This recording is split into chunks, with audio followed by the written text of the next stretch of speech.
So an inquest has finally begun into the deaths of the more than 140 patients who died allegedly at the hands of the Gauteng Health Department.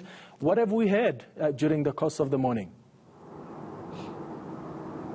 Well, Clement, obviously, with any legal proceedings, when the inquest began, all senior counsel were obviously invited to make an opening statement. And what we essentially heard both from the NPA and from Section 27's legal counsel, Section 27 being the organization representing the bereaved families, was we heard a summary of obviously all the events that transpired to obviously get us here to today, where an inquest or an investigation into the death of these 144 people will begin. We heard from the NPA's advocate Peter Late essentially how the Gauteng Health Department back in 2015 wanted to terminate a contract with Life Esidimeni that at the time was caring for more than 1,000 mentally ill patients. They were well equipped to do this job. However, it appears as though the department had a change of mind, and it wanted to essentially move them to NGOs that we then found out were absolutely ill-equipped to deal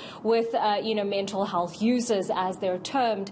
So essentially what happened is these mentally ill patients were moved. They were moved into facilities that, where absolutely tragic events occurred. We heard today, we actually heard from the first witness today, from Cassie Chambers from the South African Depression and Anxiety Group, about the abuse, the starvation, the relapses, and even the seizures that these patients had because they didn't have, required medication. And like I said, they were in facilities that were absolutely ill-equipped to adequately take care of them. Yeah, so you've mentioned that we heard from the first witness this morning, the South African Depression and Anxiety Group. I imagine there are more witnesses that will be called.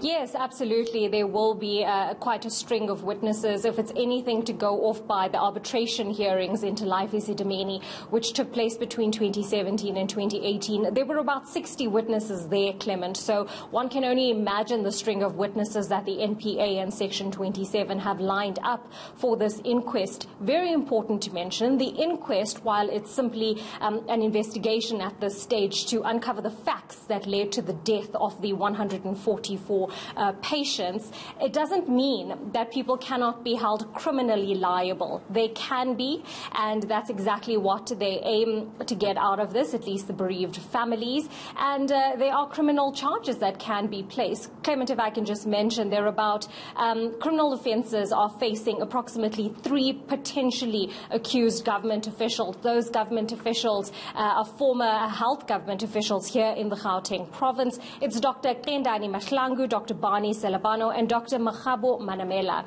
Just to summarize those charges for you as well, it's culpable homicide, assault with intent to do grievous bodily harm, and contravention of Section 70, subsection 1C of the Mental Health Care Act. Essentially what this deals with is anyone who neglects, abuses, or treats a mental health patient in any degrading manner can be found guilty of an offence and, is liable upon conviction of a fine or imprisonment. So really serious things coming up, and I suppose the families have said all they want is justice out of this inquest.